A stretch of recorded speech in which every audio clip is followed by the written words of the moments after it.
We've all been there. You walk into a room full of people, could be a party, a work event, or a casual gathering, but they all have one thing in common. You feel awkward. Who do you speak to?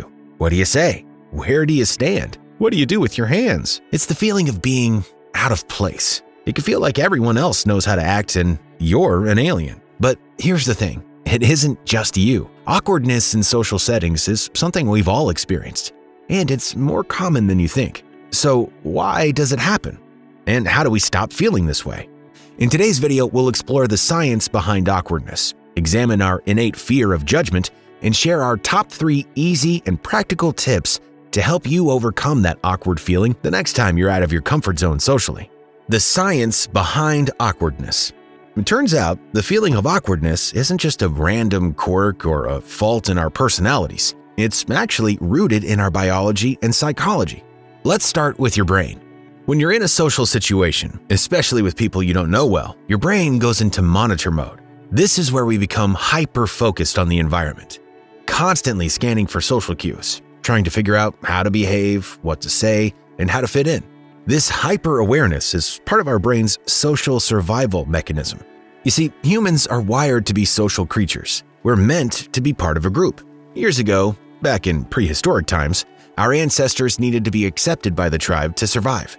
Being rejected meant danger. It was literally a case of life or death. Although we've come a long way since then, these social survival mechanisms have stuck around. When we're in social settings, especially those where we feel uncertain or insecure, our brain triggers that ancient survival mode. It's like an internal alarm system going off, asking, am I fitting in? Am I being judged? Then this leads us to the psychological concept of social anxiety. Now, social anxiety happens when we worry excessively about how we're being perceived by others. We start imagining that everyone's watching or judging our every move. It's a heightened, exaggerated version of the social survival mechanism.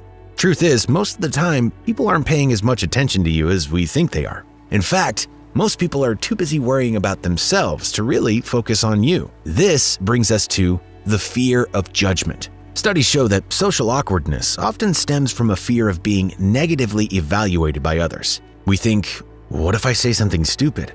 What if they don't like me? What if? What if? What if? This fear of embarrassment can make even the simplest conversations feel like a high-stakes situation.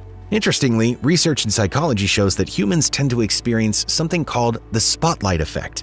This is the tendency to overestimate how much others notice or care about our actions. We feel like we're in the spotlight all the time, like a giant magnifying glass is hovering over our every move. In reality, though, we're all just walking around in our own little bubbles, far more concerned with ourselves than what others are doing. Think about how hyper-aware you can be about yourself, except everyone is feeling that about themselves. We don't notice as much as we think we would. Letting go of this fear of judgment and being aware of the spotlight effect can help ease this pressure of social situations, leading to less of that awkward feeling.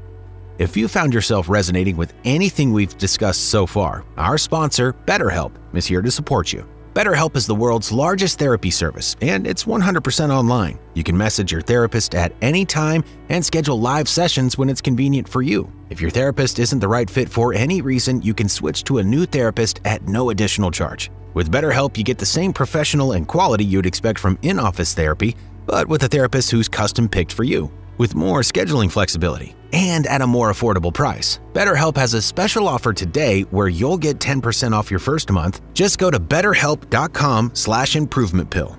The top 3 practical tips for being less awkward. We've gone into why you might be feeling awkward, but let's move on to the most important part. Practical tips on how to deal with awkwardness in social situations. Number 1, small talk cheats. Let's start with one of the biggest struggles for people in social situations: small talk. Small talk can feel forced and boring a lot of the time. But guess what? Small talk is your best friend when it comes to breaking the ice. I mean, how else are you going to start getting to know people? Let's go through some quick conversation starters and small talk cheats that you can use for any and every conversation. First of all, have a couple of go-to topics in your back pocket. These could be things like, what brings you here? How do you know the host? What's something you've been working on recently? Have you been to this place before? Asking open-ended questions like this leads to more in-depth conversations. You're giving the person a chance to share something interesting about themselves. And one thing to remember is people love to talk about themselves and their interests. Here's an extra tip. One extremely popular conversation starter is, "What do you do for work?" However, this is often overused and can make it seem like you're only interested in work, which can be a little, well, boring. Try something fun or unique to connect with your conversation partner. Another great strategy is to use observational comments. For example, if you're at a party, you might say something like, "This place has such a cool vibe," or "I love the music they're playing." This makes it easy for the other person to respond and keeps the conversation light and relaxed. Lastly, if you ever feel completely stuck, remember this one trick: ask questions. People love it when you show interest in them, so keep the conversation going by being curious. Ask about hobbies, travels, sports, movies, TV shows, or pop culture. Listening to the person's answer can be just as important when it comes to small talk.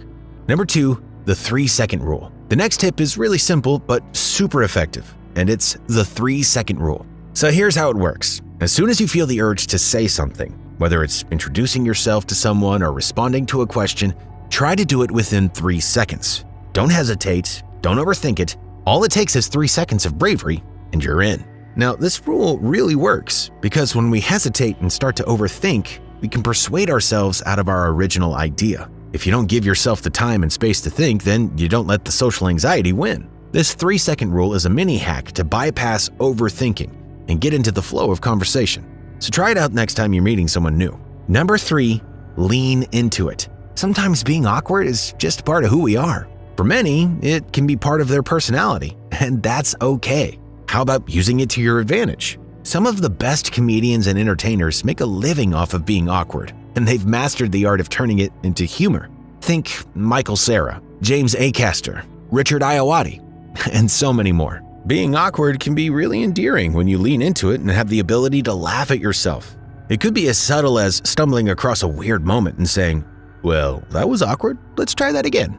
People will appreciate when you don't take yourself too seriously.